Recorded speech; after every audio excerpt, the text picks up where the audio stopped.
चीन से निपटने के लिए ताइवान ने पिंगतोंग में खतरनाक मिलिट्री ड्रिल की। असल में हाल ही में चीन कई बार ताइवान को जंग की धमकी दे चुका है, लेकिन ताइवान भी चीन के आगे घुटने टेकने को तैयार नहीं। उसने चीन से निपटने के लिए सैन्य अभ्यास तेज कर दिया, क्योंकि अमेरिकी संसद की स्पीकर नैन्सी पेलोसी की ताइवान यात्रा के बाद से ही चीन भड़का हुआ है और लगातार जंग की धमकी दे रहा है। ऐसे में ताइवान ने भी दुश्मन को जवाब देने के लिए पिंगतोंग में खतरनाक ड्रिल की। सामने आई तस्वीरों में अपाचे हेलीकॉप्टर आसमान से जमीन पर रॉकेट बरसाते दिखे। सिर्फ हेलीकॉप्टर ही नहीं, बल्कि ताइवान के फाइटर जेट ने भी ऐसी आग उगली कि आसमान बम के गोलों से चमकने लगा। और ये सभी तैयारियां चीन की घुसपैठ से निपटने के लिए ताइवान में की जा रही हैं। ये ड्रिल करके ताइवान ने चीन को बता दिया कि वो उसे जवाब देने के लिए तैयार है। और इस अभ्यास के दौरान जमीन पर भी दुश्मन को टारगेट करने के लिए बमबारी की। इस बीच सैन्य अभ्यास की निगरानी। यहाँ ये डॉर्पर नामक एक अच्छी नस्ल की भेड़ को पालते हैं। पालकर हर साल 40 से 50 लाख कमाते हैं। आपको भी करना है, उनसे सीखना है तो फ्रीडम ऐप को अभी डाउनलोड कीजिए। कर रहे ताइवान के राष्ट्रपति ने बयान दिया कि चीन गलत जानकारियां फैलाकर लोगों के मन में डर पैदा कर रहा है। ताइवान के सैनिकों ने टैंकों से भी फायरिंग करके चीन को अपने इरादे जाहिर कर दिए। उधर चीन से बढ़ते तनाव और हमले के खतरे को देखते हुए जापान ने ताइवान के नजदीक तेल और हथियारों का डिपो बनाने की तैयारी शुरू कर दी। जापान के रक्षा मंत्री के मुताबिक ताइवान स्ट्रेट में चीन की दादागिरी का जवाब देने के लिए उनके देश ने कमर कस ली है और इसके लिए जापान की सेना ने तैयारियां भी शुरू कर दी हैं। खबर के मुताबिक चीन को उसकी ही मांद में घेरने के लिए जापान ने बेहद शातिर प्लान तैयार किया है। उसने ऐसी रणनीति बनाई है जिसकी मदद से वो ताइवान के करीब रहकर ही आसानी से चीन का जवाब दे सकेगा। यानी अगर चीन ने उस पर हमले की सोची भी तो उसे तुरंत करारा जवाब मिलेगा। इसके साथ ही ताइवान पर चीन के हमले के हालात में जापान उसे जल्द मदद भी पहुंचा पाएगा।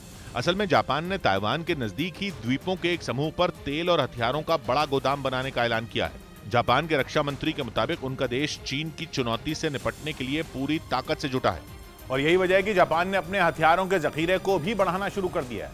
अपनी सेना को और शक्तिशाली बनाने के लिए वो अपने रक्षा बजट में भी दुगनी बढ़ोतरी करने जा रहा है, क्योंकि पहले से ही उसका दुश्मन रहा चीन अब और भी बुरी तरह भड़क गया है। चीन ने जब ताइवान पर आंखें तरेरी तो जापान सीना तान कर उसके सामने खड़ा हो गया। उसने साफ कर दिया कि अब ज्यादा दिनों तक चीन की गीदड़ भभकी नहीं चलेगी। बस इसी बात से खुद को दक्षिण चीन सागर का बादशाह समझने वाले चीन की त्योरियां चढ़ गईं। उसने पिछले महीने की शुरुआत में मिलिट्री ड्रिल के बहाने जो मिसाइलें दागी, उनमें 5 जापान के करीब जाकर गिरी थी। माना जाता है कि चीन ने ऐसा करके जापान को चेतावनी दी थी। चीन की इसी हरकत के बाद जापान ने अपनी ताकत बढ़ाने की कोशिश शुरू कर दी और खबर तो यह भी आई थी कि जापान चीन को चित करने के लिए हाइपरसोनिक मिसाइलें भी बनाने जा रहा है।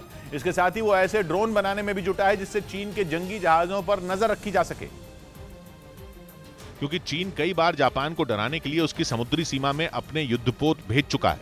जापान ने चीन की ऐसी हरकतों पर कई बार सख्त ऐतराज भी जताया, लेकिन उस पर इसका कोई असर नहीं हुआ। कहा जा रहा है कि इसी वजह से जापान ने भी चीन को उसके नजदीक रहकर ही जवाब देने की तैयारी शुरू कर दी। इसके लिए जापान पूर्वी चीन सागर के नानसे आइलैंड्स पर तेल और हथियारों का बड़ा गोदाम बनाने जा रहा है। नानसे द्वीपों का एक समूह है जो ताइवान के दक्षिण में मौजूद है और वहां से महज 161 किलोमीटर दूर है। जबकि अब तक जापान ने अपने हथियारों के जखीरे का करीब 70% हिस्सा होक्काइडो द्वीप पर जमा कर रखा है, जो कि उसके उत्तर की तरफ पड़ता है। होक्काइडो द्वीप की ताइवान से दूरी 2000 किलोमीटर से भी ज्यादा है और ताइवान से होक्काइडो द्वीप की इसी दूरी ने जापान के लिए बड़ी परेशानी खड़ी कर दी है, वो भी ऐसे वक्त में जब चीन आए दिन अपने दुश्मनों को मिटा देने की धमकी देता रहता है। यानी ताइवान और जापान दोनों हमेशा उसके निशाने पर बने हुए हैं, लेकिन जापान के हथियारों का सबसे बड़ा भंडार ताइवान स्ट्रेट से इतनी दूर है कि अगर चीन ने हमला कर दिया तो उसे पलटवार करने में बहुत देर हो जाएगी। यही वजह है कि जापान नानसे आइसलैंड पर आधुनिक हथियारों का एक डिपो तैयार करेगा, जहां पे एक द्वीप पर घातक मिसाइलें तैनात करेगा।